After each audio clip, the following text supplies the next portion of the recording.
దేవుడికి స్తోత్రం. మీ అందరికీ వందనాలు. ఈరోజు వాక్య భాగాన్ని చదువుకుందాం.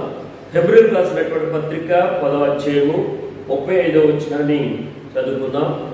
కాబట్టి మీ ధైర్యమును విడిచిపెట్టకుడి, దానికి ప్రతిఫలముగా గొప్ప బహుమానము కలుగును. ఈ యొక్క గ్రంథకర్త చెప్తున్నటువంటి మాట, మీ ధైర్యమును విడిచిపెట్టకుడి, దానికి ప్రతిఫలముగా మీకు గొప్ప బహుమానము కలుగుతుందని ఇక్కడ భక్తుడు చక్కటి మాట రాస్తూ ఉన్నాడు. ఈ మాటలో చూస్తే దేవుని బిడ్డలారా, కొన్ని సందర్భాల్లో మనం ఎంత ధైర్యవంతులమైనా సరే, కొన్ని వర్తమానాలు విన్నప్పుడు, కొన్ని మాటలు వింటున్నప్పుడు, లేకపోతే కొన్ని మాటలు వింటున్నప్పుడు మనకి భయాన్ని కలిగిస్తూ ఉంటాయి, లేదా కొన్ని సమస్యలు మనకి భయాన్ని కలిగిస్తూ ఉంటాయి, ఆందోళన కలిగిస్తూ ఉంటాయి. చూడండి, ఏలియా చాలా ధైర్యవంతుడు. ఒకానొక సందర్భంలో ఇశ్రాయేలు ప్రజల ఎదుట సవాలు విసిరి, మరి ఆ సవాల్ని స్వీకరించి ఆయన ప్రార్థన చేసి ఆకాశం నుండి అగ్ని దిగి వచ్చేటట్టుగా ప్రార్థించాడు. బయలు ప్రవక్తలందరి యొక్క అవిధేయతను కొట్టివేసి వారందరినీ కూడా సంహరించాడు. అటువంటి వ్యక్తి యెజబెలు రాని ఒక మాట వర్తమానం పంపించింది, రేపు బయలు ప్రవక్తల యొక్క తల తీసినట్టుగా నీ తల కూడా తీయబడుతుంది అనేటువంటి ఒక మాట చెప్పగానే అతడు భయపడిపోయి మరి పారిపోయి అక్కడ మరణాపేక్ష గలవాడై, మరి ధైర్యం చెడిపోయినటువంటి వాడుగా మరణాపేక్ష గలవాడై ప్రభు సన్నిధిలో ప్రార్థన చేస్తా ఉన్నాడు. చాలు ప్రభువా, ఇంతవరకు ఈ పరిచయం చేశాను, ఇక చాలు, నన్ను తీసుకోమని మరి ఎంతో బలహీనంగా మాట్లాడుతూ ఉన్నాడు. అందుకనే దేవుని బిడ్డలారా, మనము తుదమట్టు వరకు కూడా మనకు ఉన్నటువంటి ఈ ధైర్యమును ఎప్పుడు కూడా విడిచిపెట్టుకోకుండా మరి మనం గనక ఉంటే గొప్ప బహుమానాన్ని దేవుడు మనకు అనుగ్రహిస్తానని తేటగా చెప్తూ ఉన్నాడు. చూడండి, శిష్యులు కూడా ఎంతో బలహీనులే, ఒకప్పుడు భయానికి ఆందోళనకి గురైనటువంటి వ్యక్తులే. అటువంటి వ్యక్తులు మేడగదిలో 120 మంది ఆ మేడగదిలో పరిశుద్ధాత్మ శక్తి పొందుకున్న తర్వాత, దేవుని యొక్క బలమైన హస్తం వారిని తాకిన తర్వాత వారు ఎంత ధైర్యవంతులుగా అయిపోయారంటే, ఆ చూస్తున్నటువంటి పరిసయ్యులు, శాస్త్రులు, మత నాయకులు వీళ్ళందరూ కూడా ఆశ్చర్యపోతున్నారు.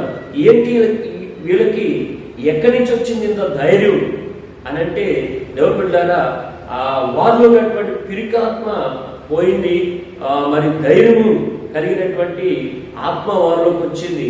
ఆ ధైర్యంతో స్వార్థను ప్రకటిస్తూ ఉన్నారు. ఎవరికి భయపడుకోకుండా కేవలం మరి దేవునికే భయపడుతూ ఉన్నారు. అందుకనే యేసు ప్రభు వారు కూడా ఒక చక్కని మాట అన్నారు, దేహాన్ని చంపే వారికి భయపడకుడు గాని ఆత్మను, దేహాన్ని చంపే అధికారం కలిగిన వారికి మిక్కిలి భయపడుడే అన్నాడు.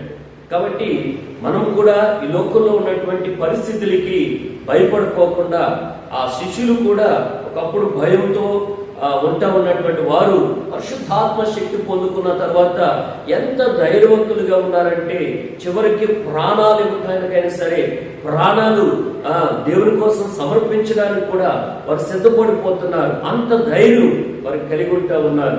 కనుక మనము మరి పిరికాత్మను కలిగిలేము, కానీ దేవుడు మనకి ఇంద్రియ నిగ్రహం కలిగినటువంటి ఆత్మని దేవుడు మనకు అనుగ్రహించాడు. ఆ ధైర్యంతో మనం కనుక ముందుకు సాగిపోతా ఉంటే దేవుడు మంచి బహుమానాన్ని మనకు అనుగ్రహిస్తూ ఉంటాడు.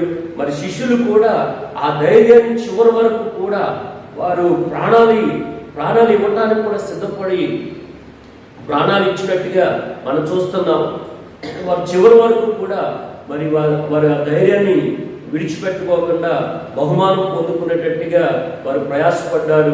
కనుక మనకు వస్తున్నటువంటి పరిస్థితుల్ని, మనకు వస్తున్నటువంటి కొన్ని ఆందోళన బట్టి మనం భయం చెందుకోకుండా మనం ధైర్యం కలిగి ముందుకు సాగిపోతూ ఉంటే గనక దేవుడు చక్కటి బహుమానాన్ని దేవుడు మనకు అనుగ్రహిస్తాడు. ఆయన వాగ్దానం చేసిన వాడు నమ్మదగిన వాడు. కాబట్టి మరి మనలో ఉన్నటువంటి ఆ పిరికాత్మని తీసివేసి ధైర్యం కలిగినటువంటి ఆత్మతో ముందుకు వెళ్ళగలిగినట్లయితే దేవుడు అనేకమైనటువంటి అద్భుతాలు చేస్తాడు. అలనాడు శిష్యుల్లో అటువంటి అద్భుతాలు చేశాడు. మన జీవితంలో అటువంటి గొప్ప కార్యాలు చేస్తాడు. అందుకనే మరొక మాట అంటాడు, మీరు బలహీనులు కాక ధైర్యం వహించండి. ఎందుకంటే మనం బలహీనులమైతే గనక దేవుడు ఎటువంటి కార్యం చేయలేడు. కానీ మనం ధైర్యవంతులుగా ఉంటే గనక అనేకమైనటువంటి కార్యాలు దేవుడు మన పక్షంగా యుద్ధం చేస్తాడు, అద్భుతమైనటువంటి కార్యాలు చేస్తాడు. మనం ఒకవేళ బలహీనులమయ్యి ధైర్యం చెడిపోయిన వారుగా ఉంటే గనక దేవుడు ఎటువంటి కార్యము కూడా చేయలేడు. గనక మనం ధైర్యవంతులుగా ఉందాం.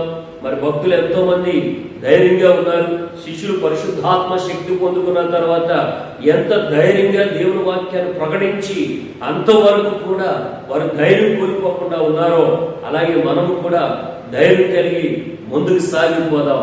అతి కృప దేవుడు మీ అందరికీ అనుగ్రహించును గాక. దేవునికి స్తోత్రం.